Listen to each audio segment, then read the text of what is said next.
अलिकति थोरै लामो हुन्छ अरू बेला भन्दा। एउटा बाको पालोमा छ भन्ने त्यो सुनाइदिउँ? बाको बाके मेरो बाको पालामा। ए मेरो ओहो बाको पालामा ल ठिक छ। यो बाको पालामा भन्ने बित्तिकै पुरा त्यही सोध्छु क्या म यार। पहिला जमानाको बाको हजुरबाको पालामा हजुरबाले तास खेलेर जग्गै सबै हान्दिन्थ्यो यार, त्यही याद आउँछ। अहिले त्यो राखिदिएको भए कस्तो चिलाक्स हुन्थ्यो होला। ओके ल ठिक छ।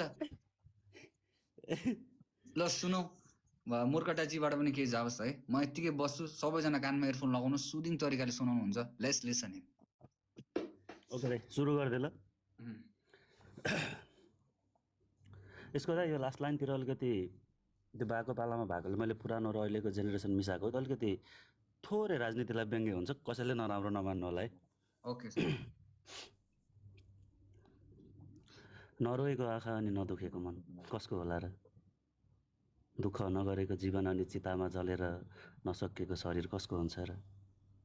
सिङ्गो आकाश रुँदा यहाँ धरती भिजेको छ, मसान घाटसँग हारेको शरीरले मात्र त्यो चिताको आगोलाई पनि त आत्माले जितेको छ। तर आजकल किन केही ठिक लाग्दैन, सबै बदलिएको जस्तो लाग्छ। सफा र सुकिलो अनुहारभित्रको मन पनि त मैलिएको छ। बदलिएको संस्कार हो या समय, मैले अझै थाहा पाउन सकिनँ। गल्ती मान्छेबाट हुन्छ यहाँ अनि आरोप भाग्यलाई लाग्छ। मलाई पनि मेरो आधुनिक युग बिर्सिएर मेरो बाको पुरानो युगलाई हेर्न मन लाग्यो आज। बिहान उठ्ने बित्तिकै हिमाल देख्न पाइयोस्, यी हातले सधैँ सधैँ नेपाल देख्न पाइयोस्। एउटा समय थियो जहाँ यो गीत सुन्दा पनि कति आनन्दको महसुस हुन्थ्यो मलाई। तिमी भन्छौ नि युग फेरियो भनेर, तर युग फेरिएको होइन, यहाँ त संस्कार बेचिएको छ। मेरी आमाको युगमा तिजको लहर आयो बरिलै भन्ने गीत बज्ने गर्थ्यो, तर मेरो चेलीबेटीको युगमा तिज जस्तो पवित्र पर्वमा पनि मलाई बिस्ताराले पोल्यो भन्दै उफ्रिएको देख्छु। साँच्चै यार, त्यो पुरानो च्यातिएको टोपी, काँधमा हलो हातमा कोदालो, अर्को काँधमा पुरानो रेडियो बोकेर बिहान मेलामा निस्केका मेरा बा साँझ सधैँ घर फर्किनुहुन्थ्यो। अनि हेर न, म त्यही काँधमा रातो खादा ओढेर हातमा सुटकेस उडाउँदै परदेश आएको 4 वर्ष बितेछ, अझै घर फर्किन सकेको छैन। घामले बिदा मागेर जुनको जन्म भएपछि त्यो जुनकिरीले नाचेको मेरो घरको आँगन, त्यही आँगनको सेतो गमेरो माटो र रातो माटोले लिपिएको मेरो घरको भित्ता, अनि त्यही भित्तामा झुन्डेको रेडियोमा बज्दै गरेको एउटा गीत, हट्ने होइन डटी लड्ने नेपालीको बानी हुन्छ, कहिले नझुक्ने शिर उठेको स्वाभिमानी नेपाली हुन्छ। यो गीतको पहिलो लाइन त मलाई जिन्दगीसँग मिले जस्तो लाग्यो। तर हेर न, यहाँ हरेक दिन साउको गालीसँग यसरी झुकेको छु नि, जसरी चामलको बोरा लादेर पहाडको उकालो उक्लिएको गधाको शिर झुक्ने गर्छ। कहिले नझुक्ने शिर उठेको स्वाभिमानी नेपाली हुन्छ। मैले बाको पुरानो रेडियोमा बजेको यो गीतलाई न्याय दिन सकिनँ।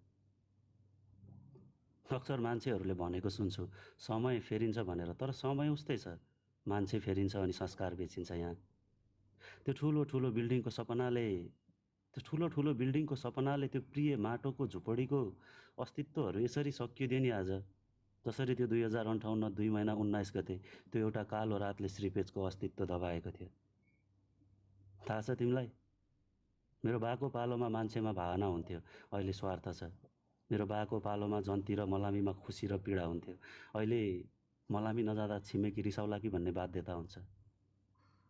सुन्छु मेरो बाको पालोमा भन्दा धेरै प्रगति भएको छ रे मेरो पालोमा। यो कस्तो अचम्मको प्रगति हो? कुन प्रगतिको कुरा गर्छौ यार तिमी? सती प्रथा हटाइयो तर विधवालाई बोक्सी बनाइन्छ, कतै कतै कुटिन्छ यहाँ। गाउँको खेतको आलीमा मखमली र देउसी फुल फुल्दैन अब, प्लास्टिकको मालाले तिहारमा दाजुभाइ पुजिन्छ यहाँ। मेरो बाको पालोमा नारीलाई लक्ष्मी र सरस्वती मानेर पुजिन्थ्यो, मेरो पालोमा त कतै जङ्गलमा कतै खोलाको किनारमा इज्जत लुटिएको नारीको लास भेटिन्छ यहाँ। भन, अरू कुन प्रगतिको कुरा गर्दैछौ तिमी मसँग?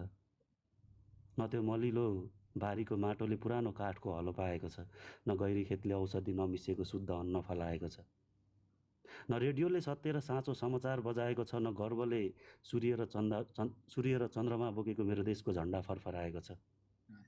थाहा छ तिमीलाई, मन्दिरमा पुजारी भन्दा बढी ठग भेटिन्छ यहाँ, हस्पिटलमा निको भएर फर्किएको बिरामी भन्दा लापरवाहीले मरेको सब देखिन्छ यहाँ।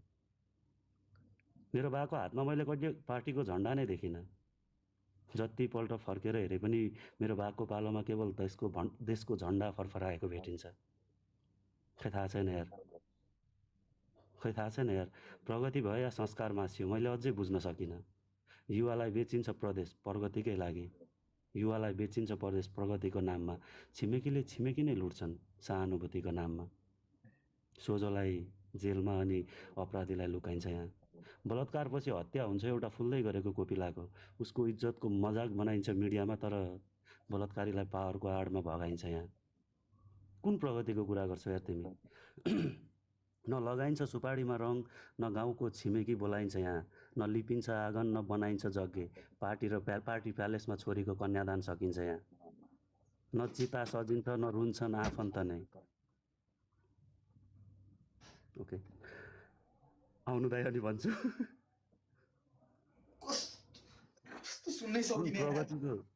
कुन प्रगतिको कुरा गर्छौ तिमी? कुन प्रगतिको कुरा गर्छौ तिमी?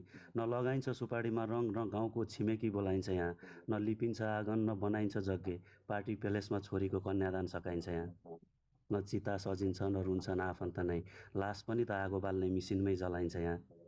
खै कस्तो प्रगति हो यो? आफ्नो संस्कार बेचेर विदेशी संस्कार किनिन्छ यहाँ। मैले बुझ्नै सकिनँ, मेरो बाको युग राम्रो थियो या मेरो युग राम्रो बन्यो। अब थोरै सत्य बोल्छु, तिमी नरिसाउ ल। मेरो बाको पालोमा बिहानीको घामसँगै आँगनमा जम्मा भएर रेडियोमा देशको अवस्था सुन्ने गर्थे। मेरो पालोमा मेरो साथीहरू बत्ती निभाएर मोबाइलमा नाङ्गो चलचित्र हेर्ने गर्छन्। मेरो बा र मेरो बाको साथीहरू पल्लो गाउँमा कोही बिरामी हुँदा पनि अस्पताल लाने तयारी गर्थे। मेरो साथीहरू पल्लो गाउँको केटालाई कसरी कुट्ने तयारी गर्छन्। मेरी आमा तीजको दिन पनि 2 दिन पुग्ने घाँसको भारी काटेर मात्र माइत जाने गर्थिन् साँझमा। तर अहिलेका नारी त तीजको 1 महिना अगाडि नै वाइन र बियरको बोतलमा झुमेको देख्छु। यही हो र तिमीले देखाउन खोजेको प्रगति? ठिक छ यार, मेरो पालोमा अस्पताल धेरै बन्यो होला, मेरो बाको पालोमा बिरामी नै कम थिए। मेरो पालोमा भिडियो कलमा मान्छेको चरित्र यही हो र तिमीले देखाउन खोजेको प्रगति? ठिक छ यार, मेरो पालोमा अस्पतालहरू धेरै बन्यो होला, मेरो बाको पालोमा बिरामी नै थोरै थिए। मेरो पालोमा भिडियो कलमा मान्छेको चरित्र नाङ्गिएको देख्छु। मेरो बाको पालोमा माया र प्रेम पनि चिठीको खामभित्र सुरक्षित थिए। सुन्दा तिमीलाई तितो अनि भन्दा मलाई छुट्छु। क्या गजबको प्रगति भएछ मेरो पालोमा। थाहा छ, राजालाई गाली गरिन्छ, नेतालाई भगवान मानिन्छ यहाँ, बालुवाटारलाई सजाइन्छ, राजदरबारलाई म्युजियम बनाइन्छ यहाँ। वारे साथी, तिम्रो युगको प्रगति। देशको झन्डालाई गोजीमा राखेर पार्टीको झन्डा फरफराइन्छ यहाँ। वारे साथी, तिम्रो देशको प्रगति। देशको झन्डालाई गोजीमा राखेर पार्टीको झन्डा फरफराइन्छ यहाँ। धन्यवाद दाइ।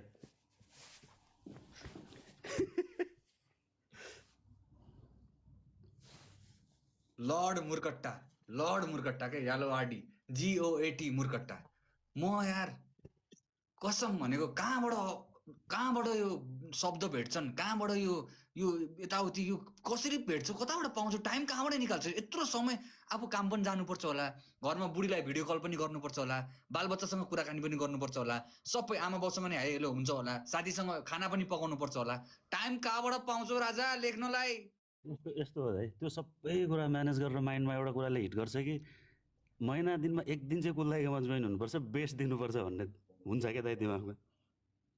कसम छ यार, म होइन यस्तो दामी लेख्ने मान्छे चाहिँ मैले भेटेको चाहिँ छैन है अहिलेसम्म। यस्तो दामी यो ट्यालेन्टलाई म अझै पनि भन्दैछु, यो मुर्कट्टा जस्तो ट्यालेन्टलाई चाहिँ वेस्ट नदिनु हुँदैन। Lord Murkatta in the chat, let's go, #YALORD lord Murkatta in the chat. Okay, यस्तो ट्यालेन्टेड मान्छे देश छोडेर उतापट्टि गएर बाहिर विदेशमा यसो कामसाम गरेर राख्नु परेछ आफ्नो परिवारको लागि, आफ्नो घरको लागि। ओके, त्यसैले साउट आउट ट्यालेन्ट टु सबैजना, जति पनि जना बाहिर गएका छौ, आफ्नो कामसाम गरिरहेका छौ, आफ्नो यो कलालाई छोडेर पनि आफ्नो कामतिर आफ्नो घर परिवारलाई सम्हाल्नु पर्छ भनेर सोचेर अगाडि बढिरहेका छौ, सबैजना केटा सबैजना केटीहरू सबैलाई एकदम स्कुल बोयको तर्फबाट सल्युट छ। ओके मुर्कट्टा, मेरो मनमा तिम्रो लागि जहिले रेस्पेक्ट हुनेछ। Okay, thank you so much दाइ, तपाईँको लागि झन् तपाईँले सोच्नु भएको छैन त्यति छ दाइ। लभ यु सो मच यार। कहाँबाट शब्द निकाल्छ, कताबाट के गर्छ, म त अचम्म लाग्छ, अचम्म मान्छे यार राजा। रियालिटी लेख्न मन लाग्छ दाइ, यो रियलहरू हो नि त मेरो विचारमा। अति म भने नि हातमा काँडा उम्रिरहेको थियो कि अब कहिले काँडा बस्ला भइसकेको थियो कि, त्यही पनि उम्रेको तनाव छ यार। कतिचोटि त म देख्ने यस्तो खतरा यार, यस्तो खतरा। च्याट कसैले यो रेकर्ड गरिरहेको छ भने, रेकर्ड गरेको छ भने please post me and tag me. Okay, यो कुरा कसैले रेकर्ड गरेको छ भने please post me and tag me है। मलाई सुन्न मन लाग्छ रातितिर टक्क कानमा एयरफोन हालेर यस्तो यस्तो कुराहरू सुन्न। आहा क्या भाइब्स आउँछ के।